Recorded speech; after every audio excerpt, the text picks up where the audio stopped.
Building in a Small Town, where we're talking to entrepreneurs, community leaders, policymakers, and more to find out how they're building things in small towns. I'm your host, Shelby Smith.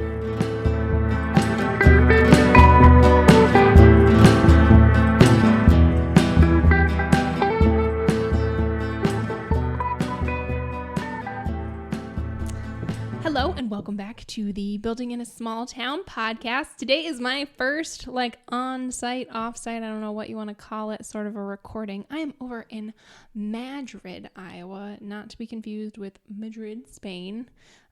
Madrid and Nevada, we're two rebels. In Iowa, we don't pronounce things like everyone else.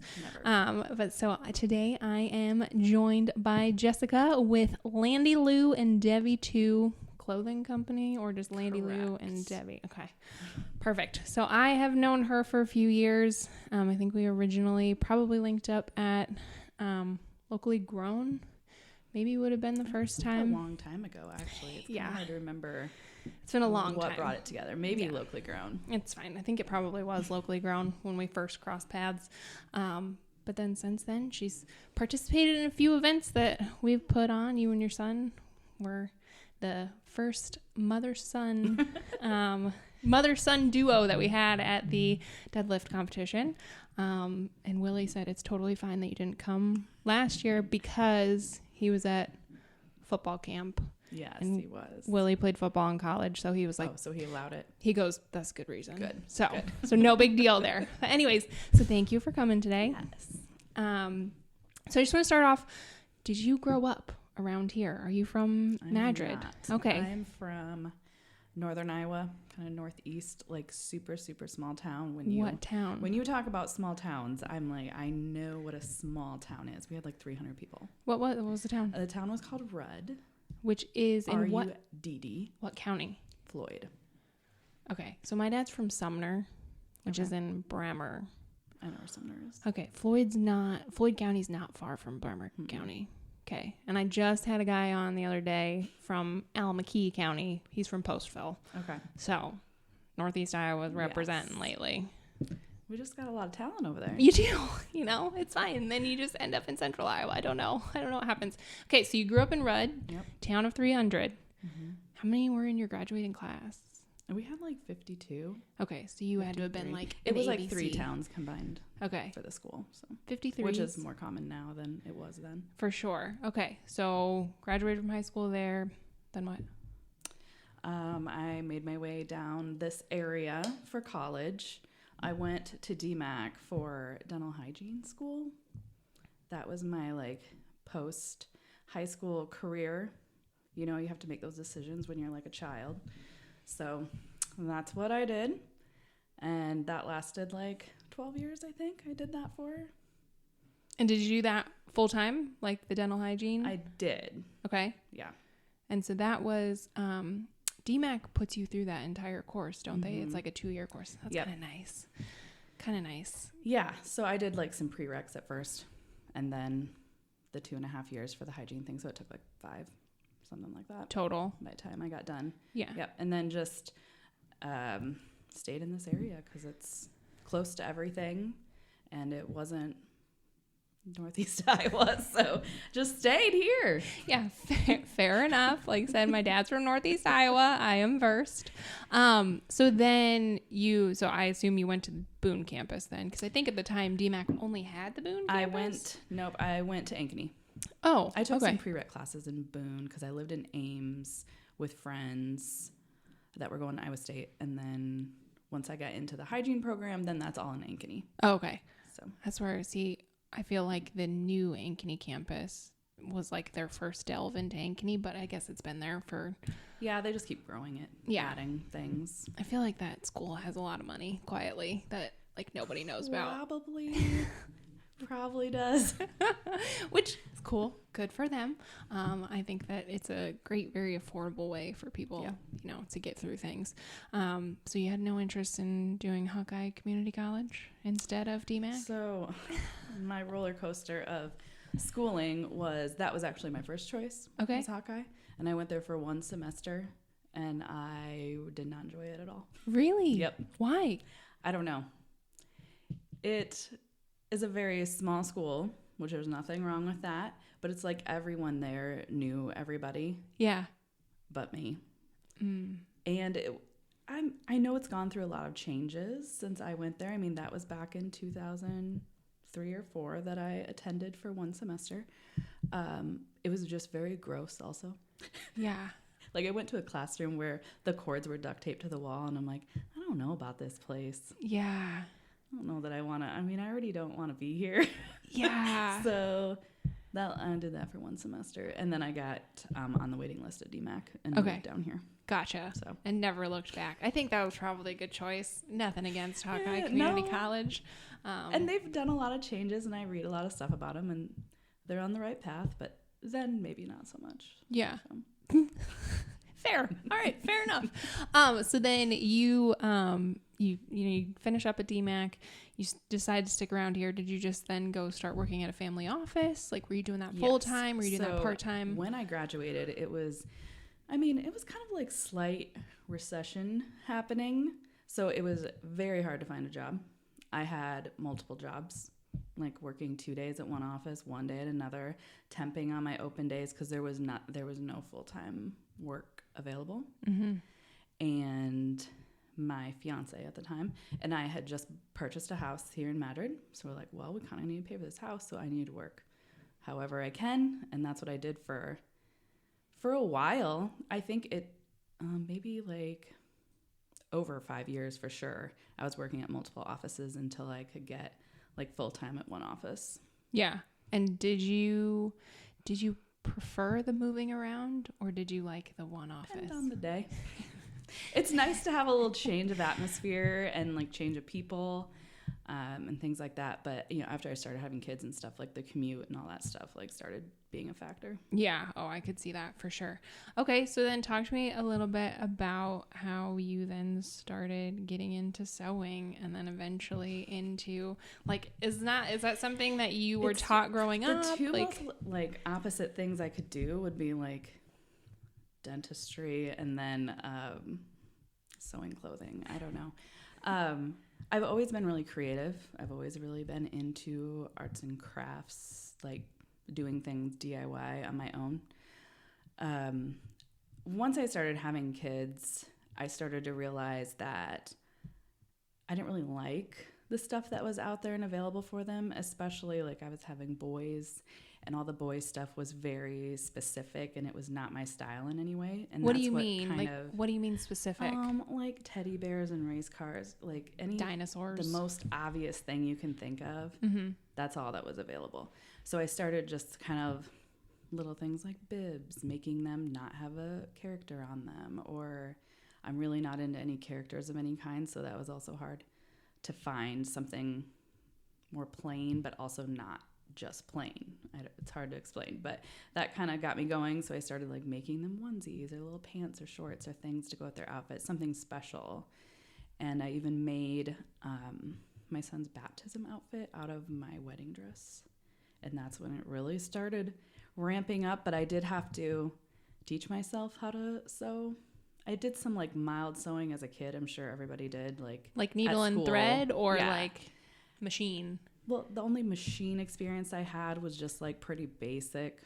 In fact, the first time I got a machine out, like as an adult, I couldn't get it to work because like that's how much I didn't know what I was doing. But I actually just watched a ton of YouTube and taught myself how to do everything. Started off with just like a regular sewing machine, growing to using a serger, using cover stitch. Like I got all kinds of things now. And it's funny to think that that's not something I ever planned on doing. Yeah. But it just happened. Yeah. So you basically, you started along the sewing journey because you were a market of one, essentially. Yes. You just couldn't find what you, and I think I know what you mean in terms of like vibe of what you were not seeing. Because you're right. Like it's planes, trains, and automobiles, mm-hmm. or dinosaurs, mm-hmm. or everything is like green and blue. Like those aren't the colors I was drawn to. Yeah, like Kelly green and royal blue. Yes. Like there is. Yep. Yes, there. If you're a boy, that's all you get. Yeah, so. Kelly green, royal blue, maybe like cat yellow if you were getting like you know what I mean? It was like, it's very primary color now that you say that. Especially then. I mean, it has changed a lot now compared to then, but yeah, it was very hard. So yeah. And then you probably, you weren't into like the Disney characters, the Transformers or the Spider-Man or any kind. Yeah. So that would kind of leave you out there just sort of on your own of like, well, guess they're going to be beige babies. Unless you decide to do something about it. Okay. So you start off making all that stuff. What was it like making that? How'd you feel when you cut into your wedding dress? It made me nervous. Yeah. Of course. I tried to find spots where if I had to do anything with this dress again, that it wouldn't be that noticeable. But then when you're making a baby thing, it's so small. So like you're not taking a ton away from it. But yeah, I mean, my wedding dress is still filthy dirty in a bag that it got put in 15 years ago. So does it matter? No, it really doesn't matter. Yeah. Never going to touch it again. No. I can tell you that I will not be making my son's baptism outfit out of my Christmas sweater. But you want to send me that Christmas sweater? I can make something out of it. We can test your creativity limits and see what happens. For those of you who don't know, I got married in a Christmas sweater at a courthouse. So that's why there would be no baptism gown happening out of that at all, but we can try. Okay. So then, once you're making them for your kids, when did you start having people be like, hey, can you make some of that for me? I mean, it was almost instantly because Facebook, opens the doors for a lot of things. So, I was working on that stuff, posting pictures of it, like, oh, I made this for my baby. And then like, oh, I want one, making them more for like friends and family. And then I started making things for gifts because like it was baby season. Everybody I knew had been getting married, having babies, all that stuff. So I just kind of word of mouth, I guess, through mostly friends and family on Facebook. And then just me gifting things as people started having children. So would you say those first couple, I won't even call them customers, those first couple people that were not your children that you clothed, were they gifts then? Like were the most of those you were like giving them away? Yeah. So there wasn't quite as much anxiety of like, no, is this a saleable item? No. And I actually really didn't consider that because I still was in the mindset of I love dental hygiene and dentistry and this is my career, like this is my little thing to do, because I think I've always had at least one day where I wasn't working during the week, so it was like, oh, my little hobby thing to do that isn't just going out and shopping all day for everything. But I look back at those things and I'm like embarrassed. I'm embarrassed at how terrible they are. But I really thought they were something else. Yeah. Then. Well, and you don't know what you don't know at the time, right? Like you literally taught yourself via YouTube. Yeah. Like you probably have no real good idea of like fabric sourcing yet necessarily. Nope. Like you have no idea on that. You don't know what the options are. Joann's has, which it's so funny because I have not bought fabric at a fabric store locally, like a chain store like that, in years. Yeah. But that was my only thing I knew about then, and that's all I would get. And where else are you going to start? You know, like it's one of those things like you said, it's a hobby at that point. Yeah. I mean, yes, we have the internet, but you're not like, oh, this is probably where I should be looking. Yeah. And also like realistically at that time, you've said children's clothing has come a long ways since then in terms of options and all of that kind of stuff. And it seems like online selection of fabrics and stuff like that, like, yeah, there was a little bit of it back then, but it's not anywhere near what it is now. Exactly that.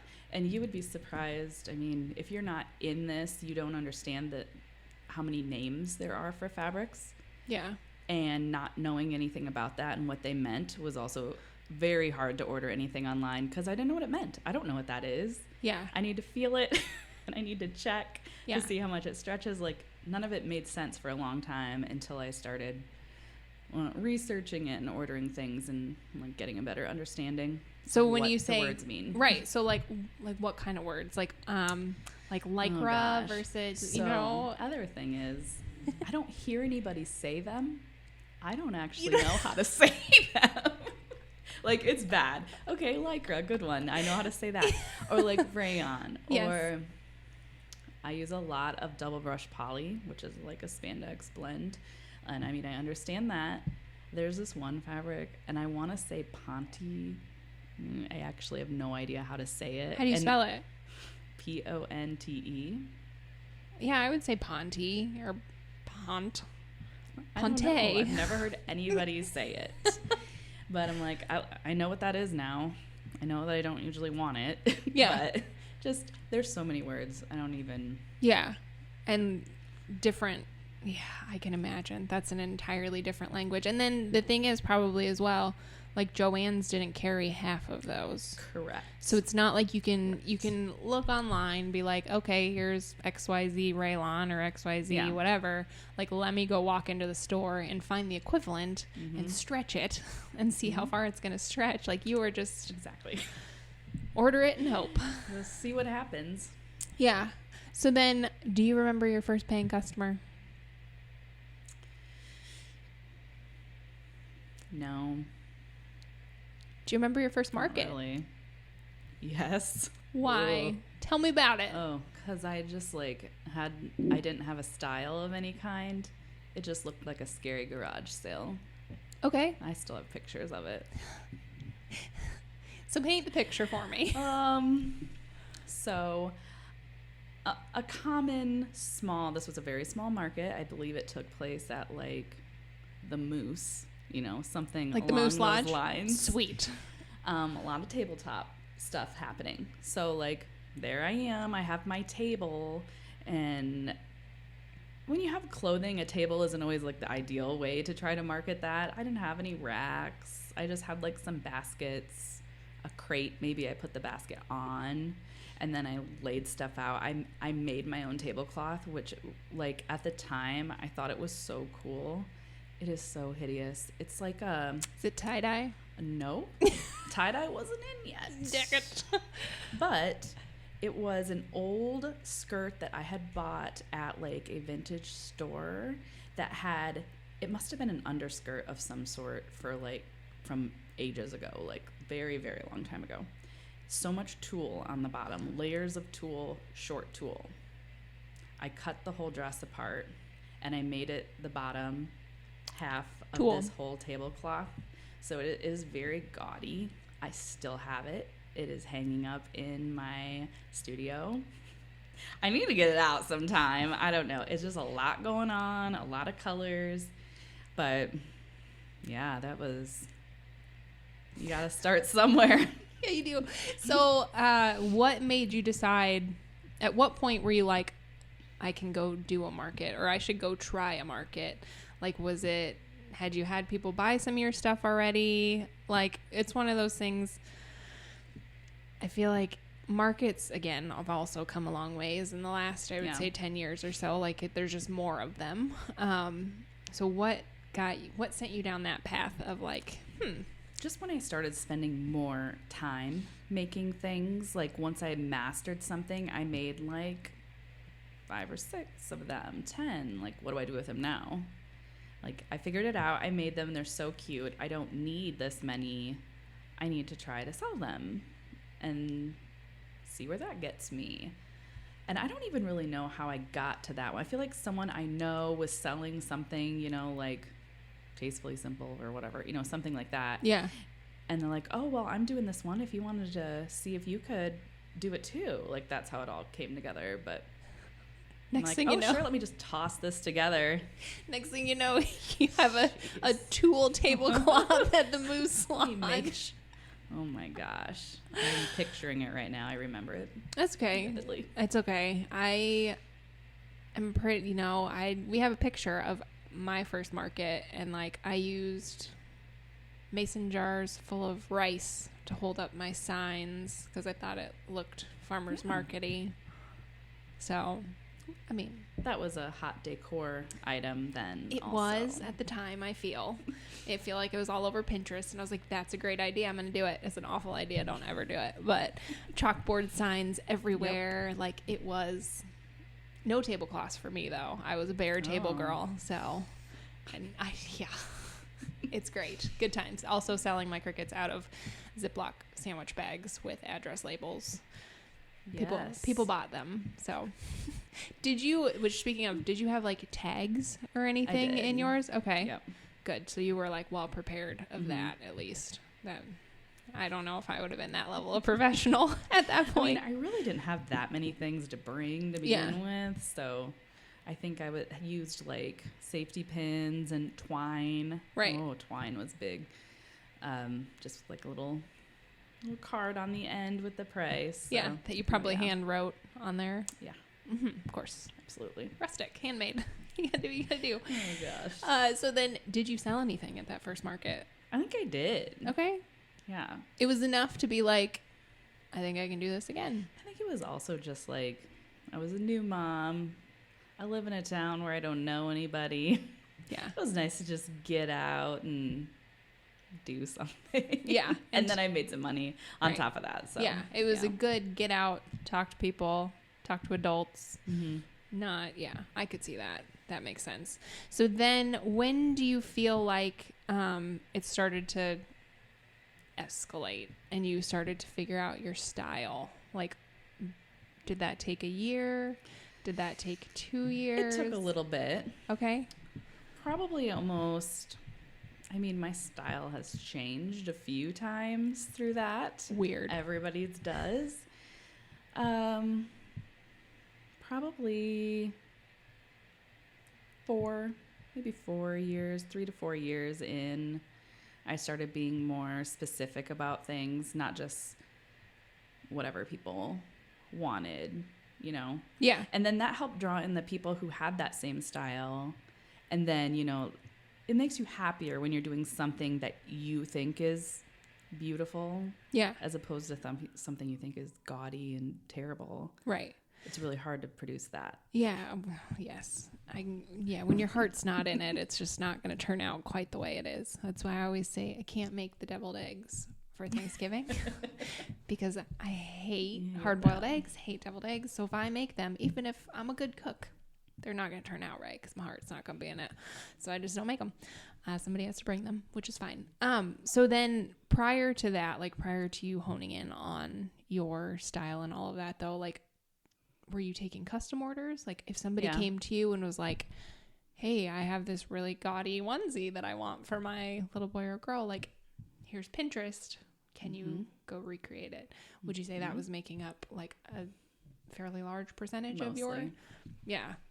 A lot. I seem like at first I did a lot of like birthday, specific date type things, like baptism, birthday, tons of birthdays.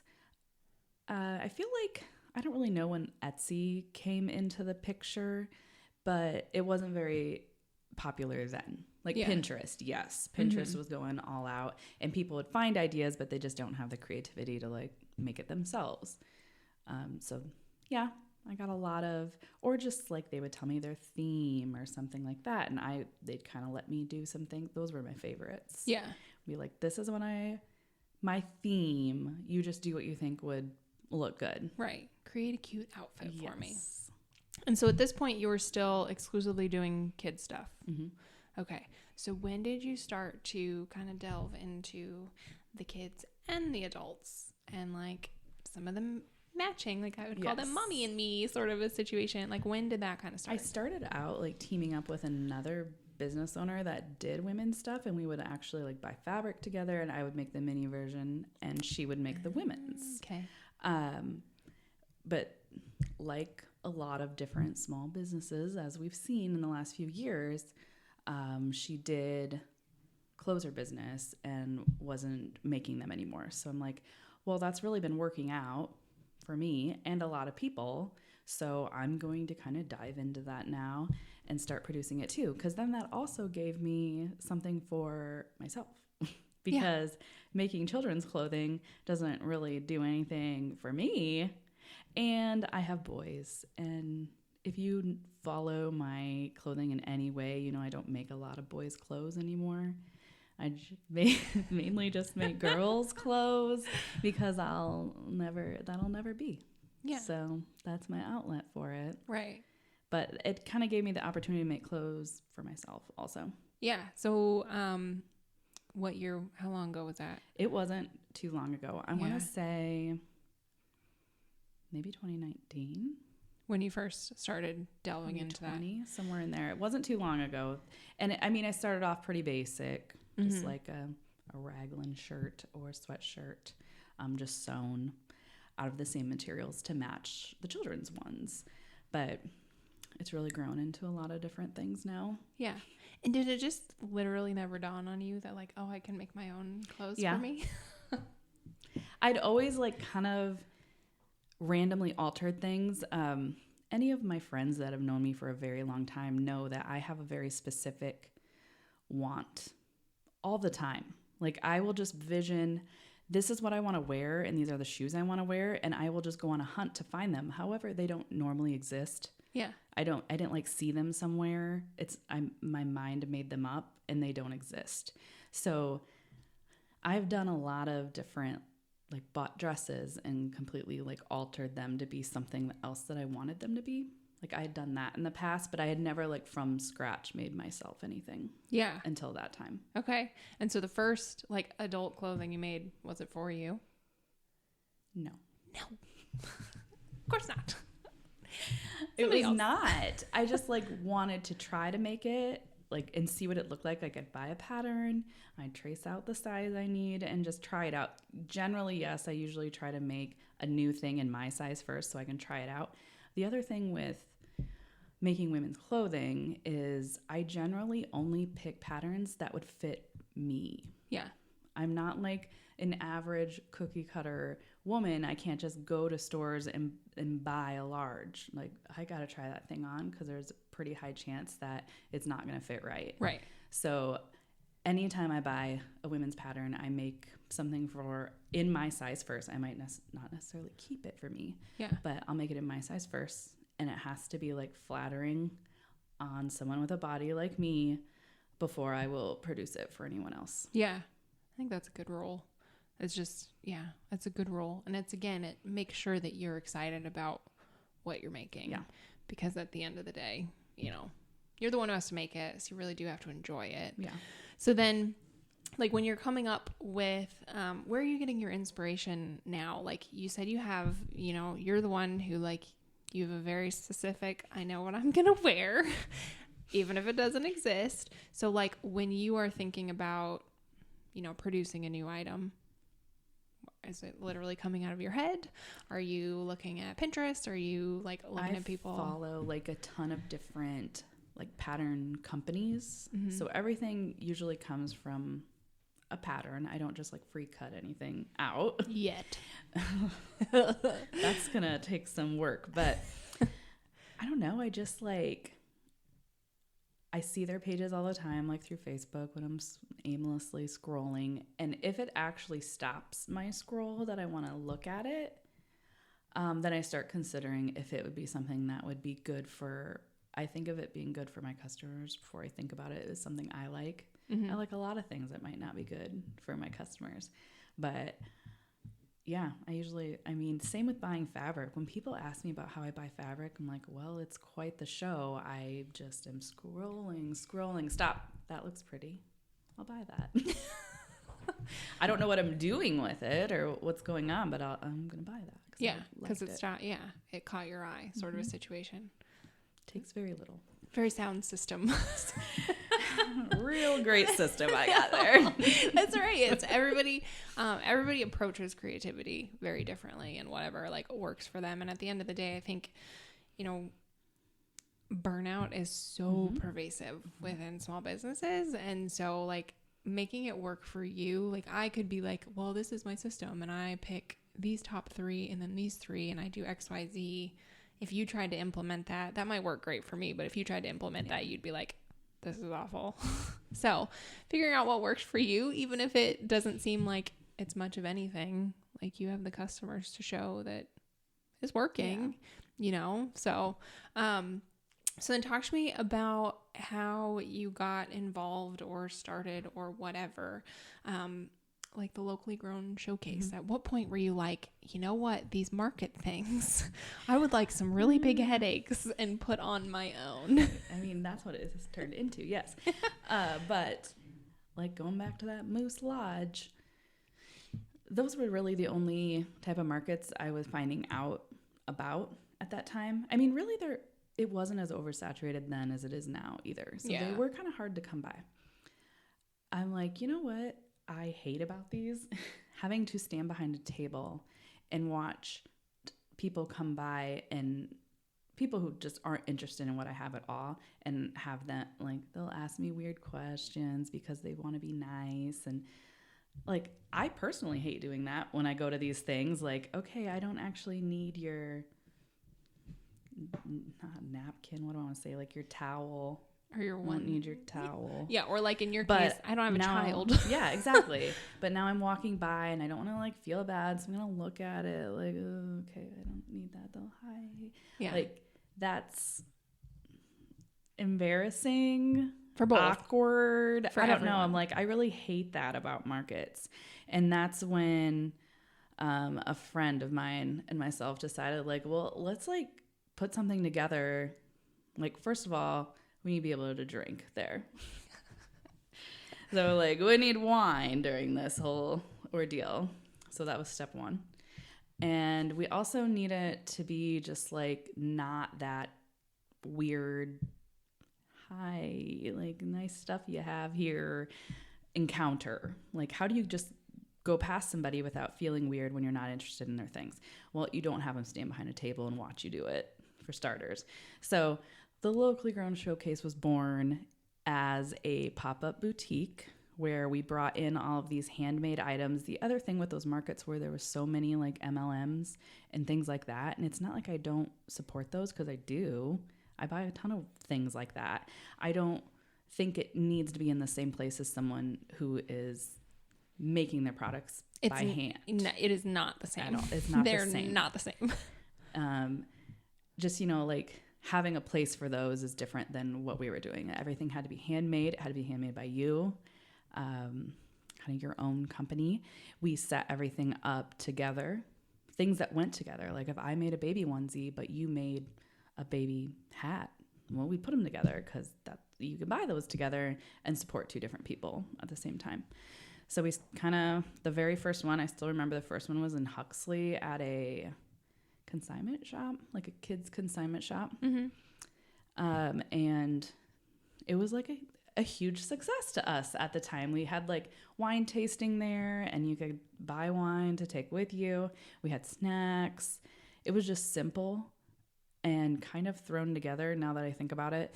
But after just hearing everyone's feedback, even like as other makers and shoppers, like this was just so different and relaxed, and everyone spent like way more money than they intended to because it was so easy to. Yeah. And it was lots of cool stuff. It was stuff you're not going to find anywhere else. You can't just like go grab it from your neighbor or something. I don't know. It was just different. It's grown and grown into something more. We still do the pop-up boutique style in the spring and like holiday time. We're all inside and you just like shop the whole room, and then you just find that vendor to pay them at the end. Mm-hmm. I mean, it's a different concept, but it still works, and we still get awesome feedback about it, and yeah, I just love it. And so when you first started, how many vendors did you have involved? Oh gosh, 8 maybe. Okay. And now you are at?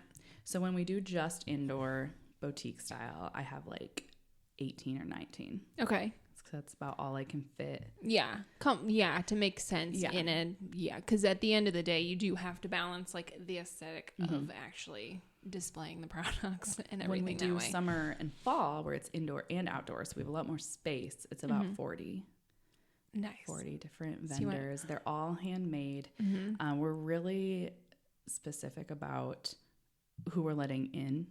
I mean, not necessarily if they're better than anyone else, but like I don't want to have 15 people doing the same thing. Right. Which it seems common when you go to bigger markets, like a lot of similar things. I want everybody to be successful. I don't want them to have to choose between yours and someone else's item who is about the same. Right. You don't want 6 candle makers. No, you don't. No. And I commend you for doing that as as someone who puts on a market, because I do think there is just such a difference. You would call that more of a juried market is what I would call it, versus your Moose Lodge one that had your MLMs and everybody else. And my hat's off to, the market managers, shall we call you? The market managers that actually put that time and effort in, because I think that the customers end up appreciating it, and then us as vendors, it does. It just takes a little pressure off. Granted, easy for me to say, like, I show up and I'm the only one ever. I'm not concerned. But if there was another one, I wouldn't let them in. Well, I appreciate that. I very much appreciate that. But so yeah, for me, it's not as big a deal, but I do, like, I see it with, Mary would have an absolute cow if there was another tea person, and rightly so. Like, I get that.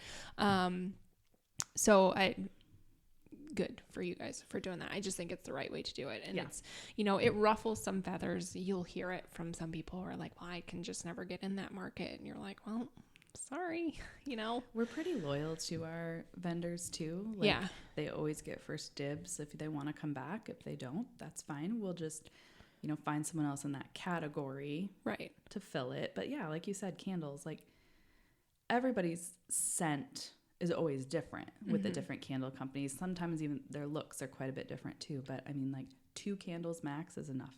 Yes. Even 40 vendors, 2 is enough. Yes. Nobody needs to pick between more than 2 candle companies. Right.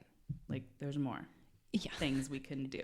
So many more things. Yeah. So many more things. So I definitely, you guys are up to 4 a year on that? Yep. Each season. Got you. So 2 indoor outdoors and 2 just strictly boutique. Do you have a preference between which one you like? I used to love the boutique one more because I love when it's all combined. They each have their perks. The boutique one is way more work for me. Why? Personally, because I set up all of their products for them. Oh, like they drop them off. Point of sale. Oh gosh. And I set up all of the displays and display all their products together. And oh gosh, do you also then, are you like the sole checkout person? No. Okay. So they each have their own checkout. Okay. But they're just kind of like, they're standing at a counter that has a sign above them that says what their business is. So when people purchase something from them, they find that business and they check out there. It was just easier in the past to set up everything on our own. I've gotten a little bit less help every time. So about 3 of us are setting it up. Yeah. And it is a lot of stress, but the best part of it is standing behind this counter with all the other business owners and getting to talk to them. Yeah. Getting to talk about their business, their customers, what they're doing, and maybe other markets they've done, like highs and lows, things like that. Right. You never get to do that at a market.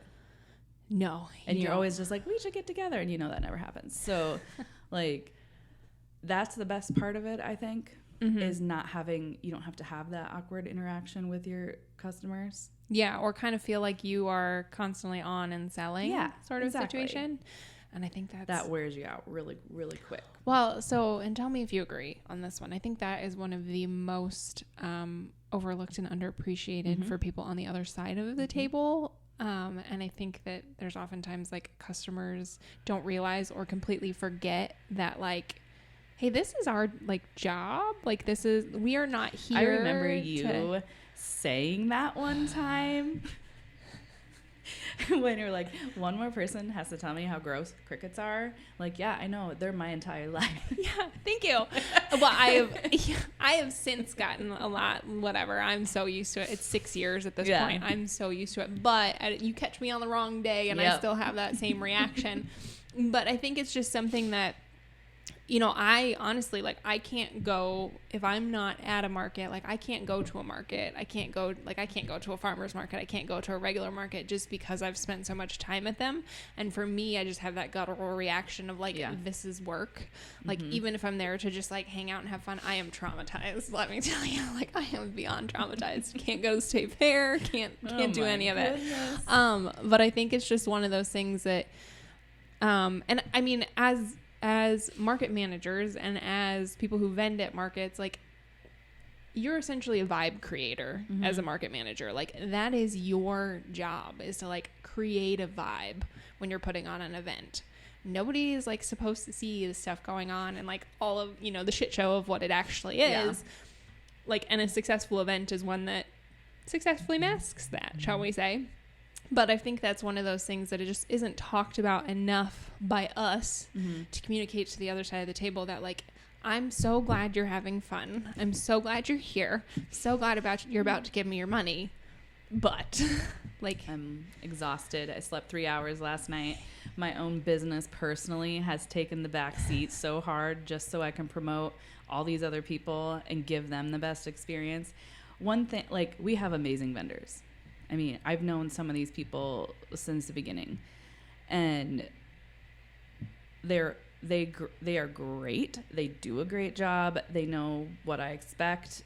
I promote these things so hard, like, personally, through my business, not just through, like, the market, not just through Locally Grown Showcase, but, like, through Landy Lou and Devie Too. Like, my customers will be there, and I am so happy to share them with everybody because they're amazing people, and they will buy something from everyone.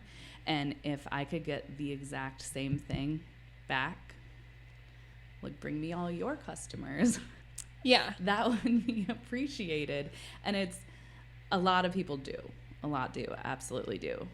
I don't know how to reiterate that more to other vendors. Like, I'm giving up my family and my life to promote this for you and me. Mostly you, because I've let all my stuff go. Right. Trying to do it. So just help me out and bring your people. Do everything you can to get your people there. Because mine will be there. Right. Well, and it's not like you guys are charging an arm and a, you know what I mean? Like, you are not putting on that event making a bunch of money. No. Like, you're putting on that event for the collective benefit. Like you said, bringing your customers to these other vendors that you, like, have gotten to know and all of that. So that would be your number one ask, I suppose, of like a fellow vendor is like, hey, would love if you would match my effort, but even 50% would be nice. You know, 50, maybe a post maybe saying 20 you're gonna be there prior to 2 days before. Yes. Yeah, that's exactly it. Never has it been the goal to make money off of putting the event on. Right. Like, I make my money from my business. I do everything I can to have my business show up, and that's how I profit from it. I don't make money from vendor fees. I don't make money. We don't charge an admission. I don't make any money from that. I don't want to. I don't want you to give me money. I want you to give the makers money. Yeah. Like, whatever it takes for that. Right. Yeah. So, yes. It's one of those, like you said, I just think that doesn't get communicated. And I just don't think it gets talked about. That being said, I'm working on that in terms of talking to people that put on events, because I think that is within the vendor community. Different events are all different. There are some that definitely are happily taking the money from the vendors and charging the people to get in and all of that. And I have my own feelings about those. That's when that's a business. That's their business. My business is my clothing company. Right. I put everything into that. I mean, I put a ton into Locally Grown also. Yeah. But that is not where I'm trying to make money at all. I'm trying to, like, have a door open for other businesses, and everyone starts somewhere, making it affordable, like, enough for me to plug as much advertising as I can do locally, without having to break the bank for them. Yeah. Because I'm not trying to build a profit off of that. Right. So then talk to me a little bit about that, about how you marketed the event. You know, you had this first one in Huxley that you like felt like it was a screaming success, at least enough to like get you hooked and be like, oh, we are onto something, like we should do this again. So then what, as you moved forward and you decided to start to add additional events and all that kind of stuff, what did you do to market it? Because that's one of the other things that I find with events, and we found it out with the deadlift competition of like, it's not a, if you build it, they will come. Like getting people to come do events is difficult.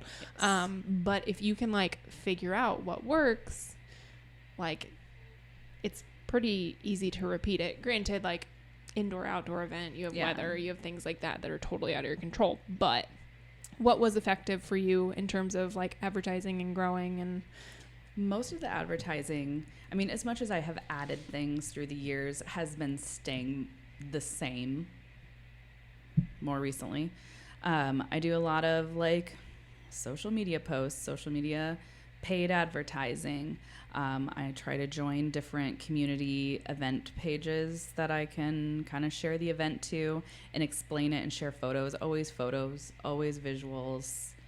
I use like photography from the event. I make all of our own artwork for each event, like the flyers and stuff. I actually still do print flyers. I send them out to all the vendors to include with their orders. I put them in all my orders. I print posters. I hang them up at the venue all over town. I give them to vendors also if they have like a brick and mortar to put stuff up in.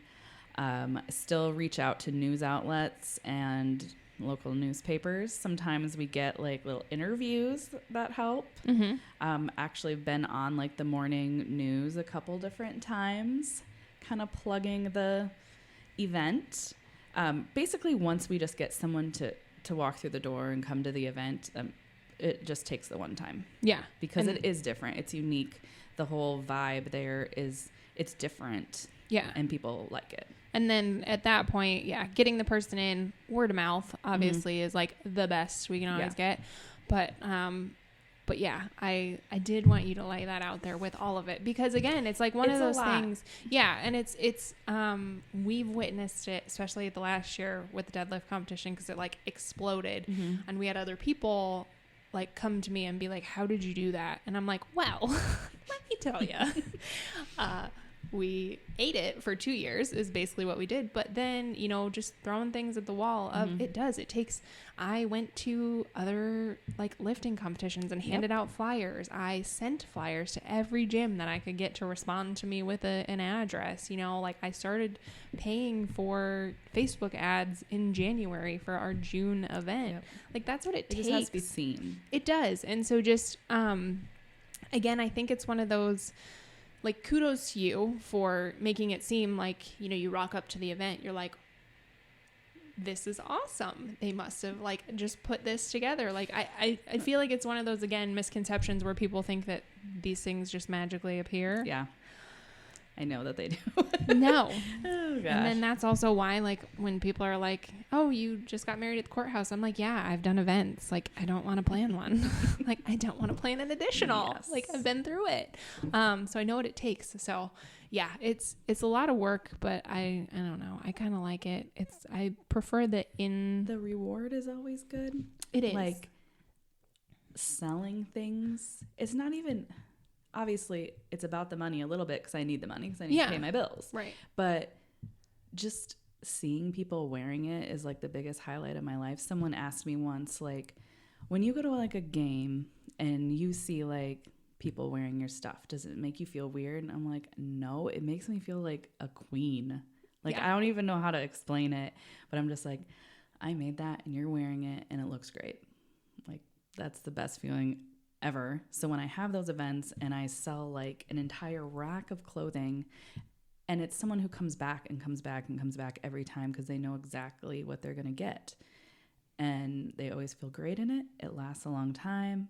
They know what to expect and they tell me about it and they show up wearing it, and it's the best thing. That's my favorite part. Like, I do want the money. I need it.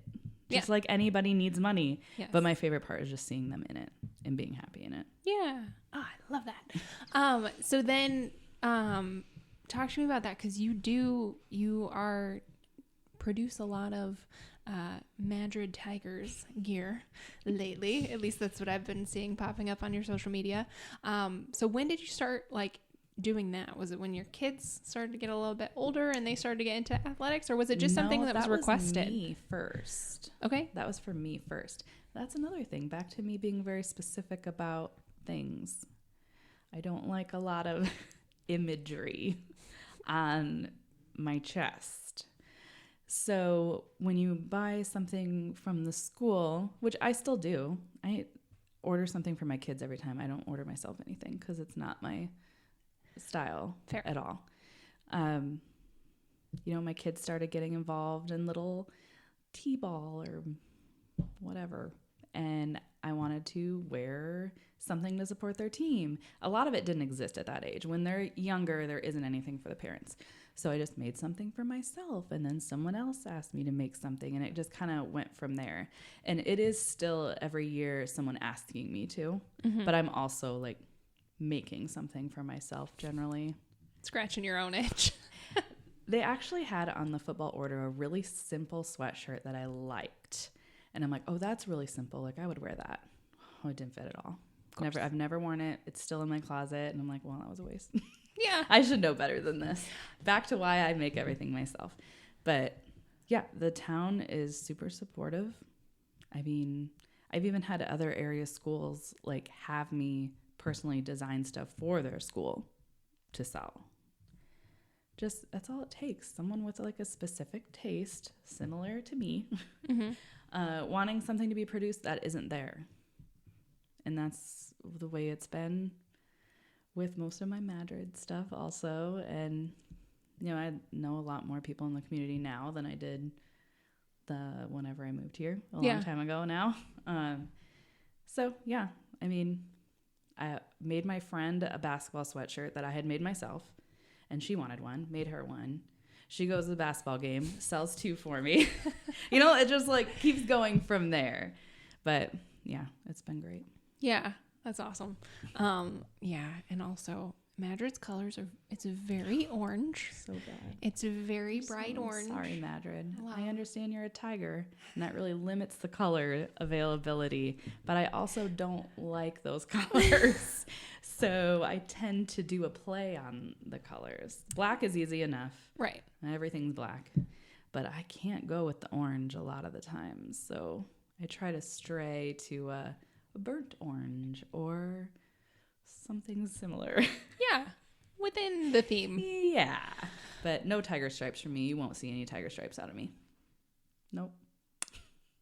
I would go in the character area. Okay. I was going to say, I would say never say never. Nope. I won't be doing that. Okay.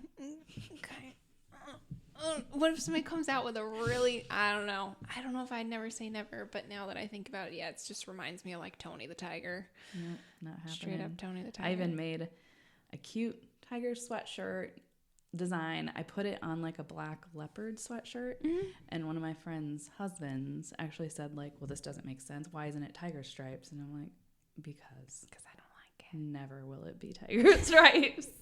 You can buy your own sewing machine, sir. Fair enough. Okay, you like what you like and you just don't like what you don't like. That is fine. So then what are you like most excited about in the next 12 months? In the next 12 months? Oh my goodness. 3, 6. What kind of timeline? I don't know. You're not excited about anything? Like, not even business necessarily. It can be personal. Oh, okay. Like, are you going on vacation? Oh gosh. No, I just got back from Mexico and it was glorious. And you came back to like minus 20. Almost couldn't get home coming back to that. Just, this is like a totally cliche because I'm also not that type of mom, but I just love all my kids' stuff. I love going to their stuff. I love watching them like care about something. Almost too much sometimes. But just watching them care about something and learn and succeed. I know sports aren't everything, but that's like the only thing I get to see them do. I don't sit there and watch them do work at school, so I don't know. Yeah. But it's fun to watch that stuff and just watch them grow and develop and that kind of thing. Yeah. Oh, yeah. I can imagine. Because do you have a high schooler now? No. Close. 7th? He is in 7th grade. Okay, I was going to say 7th grade. So and then he was with me from the start. I mean, he's the reason that Landy Lou and Devie Too exists. It's the Landy. The Landy. Aha! Yes, they are my kids' names. I get turned into girl names. I get it. Do you get it? Landon, I get it. It's fine. Some people like the Jiminy Crickets doesn't drop for them. Now that you just said that, totally drops. That makes complete sense. Okay, so then I asked Logan about this, and it was kind of again scratch my own itch thing. Is we just got married, and like trying to figure out how we're gonna balance all of that with my husband. Owns a landscaping business. We're both entrepreneurs. If we want to grow our family, like we need to adjust some things for sure. Seeing as how I have to grow the babies sort of situation. Can't be pulling the kind of days that we've been pulling to get things off the ground for us. So like talk to me a little bit about that, of like what it's been like balancing all of it, of motherhood and entrepreneurship and building an event, all of those things, like how and nobody does it perfectly. I totally understand. This is gonna sound ridiculous, but basically having no goals or expectations helps, because then you can't really fail at something that you didn't plan on anyways. Fair. A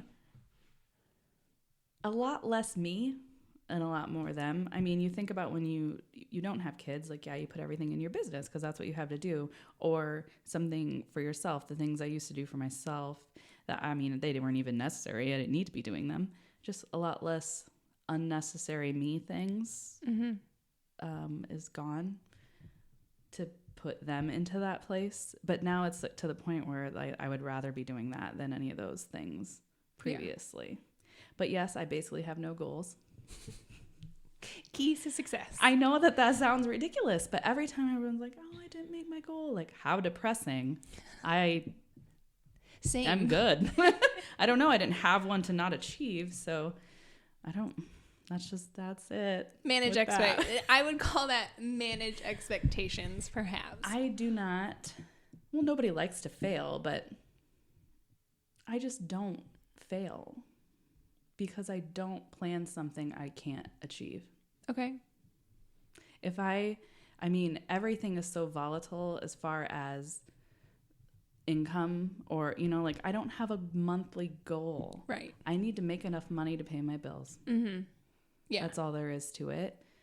And I need to make more, and lots of times I make more than that, lots of times I don't. So it's just that sounds more ridiculous as I say it out loud, but I don't fail at it, so it doesn't make me miserable. Yeah, because there wasn't nothing to fail at. Yeah. Well, it's sort of, to me, it kind of sounds like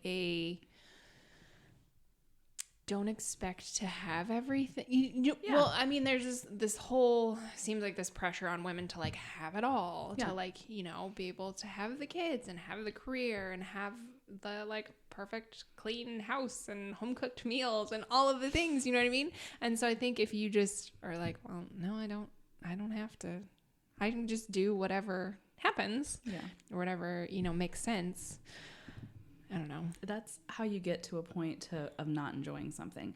If you think about, like, how long ago did you start your business? 6 years. 6. Yeah. So mine is like 12 years old now. Mm-hmm. Do you know how many like small business clothing type, even just clothing type, I've seen start and stop since then? Oh, it's insane. I don't even know.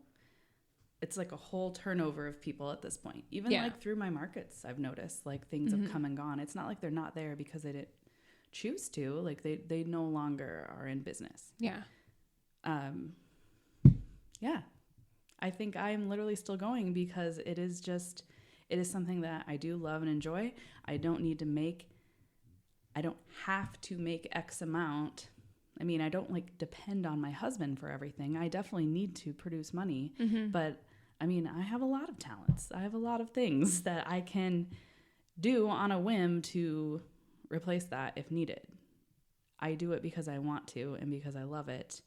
And I don't know. It just makes it flow a lot easier. Probably not the best plan in the world, but 12 years of minimal goals has gotten me here. Yeah. Well, you've made it, like you said, you've made it 12 years though. Yeah, Like that's a really long time. That when you say it out loud, like that is that. What do they say? It's like something like 85% or something. I'm totally pulling that number out of my ass for the record. It's a lot though. A lot of small businesses don't make it. Five is a turnover year. I'd say 5 years. A lot of things. Most Even businesses. Having a job, like staying at one place for 5 years is a long time. I mean, people grow and change, and it's hard to still be that same person. But I mean, it's not like I've ever regressed either. My business has grown every time. I just keep learning and trying and going with the flow. Yeah. So what's the next project with Landy Lou that you're excited about? No, but I'm saying, like, is there like a technique that you've been watching on YouTube that you're like, that'd be cool? Like, I need this piece of equipment. Oh, yeah, but I can't. So I've already let that go. Like, I did a whole bunch of research on like this embossed look. Oh gosh, no, that's like never going to happen. But maybe someday it will become more feasible. Yeah. It's like where they use a metal plate to like press the image, like stretch the material to press the image into it. It's usually just wording. Right. And then another metal plate goes over it. Uh-huh. Like, this only happens in factories is what I've come to realize. Yeah. And like, there's no way I can produce it without it being extremely expensive. So like, you know what? I'll just keep on being me. Yeah. And I'll just let that go. That was like the only real new thing I came up with, and then shot myself down with it. But it wasn't really a goal, so who really cares? It was just, I'm good. It was an idea. It was a whim. It was an idea. It ain't gonna work out. So. It was a whim. That's fine. Well, cool. Is there anything else that you would like the people to know? Maybe it's something about the booming town of Madrid and the stuff that you're doing here. Town of Madrid. So Madrid, I'm a transplant, not from here. I'm not a Madridite. You know what it's like in small towns. If you're not from here, I'm an outsider. Mm-hmm. I'll always be an outsider, and that's fine. That's fine. I don't know Joe's mom's cousin's nickname. I will never understand that, and I don't care. Just as you said when you came in and you saw all these different buildings and stuff, I just want more people who've always been here and are just like want their town to be something, to give it the chance to be something. I feel like we have all these buildings, and as you know, the economy and all of this stuff, that even rental on things are so absurd. And I know you're trying to make money. Who isn't? But does it make more money to have someone be there and pay you monthly for years and years as it does for someone to come in short term, not make it because it's not like achievable in any way to make enough money just to be there, and now you have to sit empty. I even think about this building that we're in right now doing this. This building's set for sale forever because it was so much money to rent it. Mm-hmm. So then they put it up for sale, and it's just like it never got rented ever. They redid it and never got rented ever, and then they sold it. If you would have tried to make that attainable for someone, you could have made so much more money than putting an outrageous dollar amount on it so that you could be rich when your community could have been rich with that business being there and staying there. Right.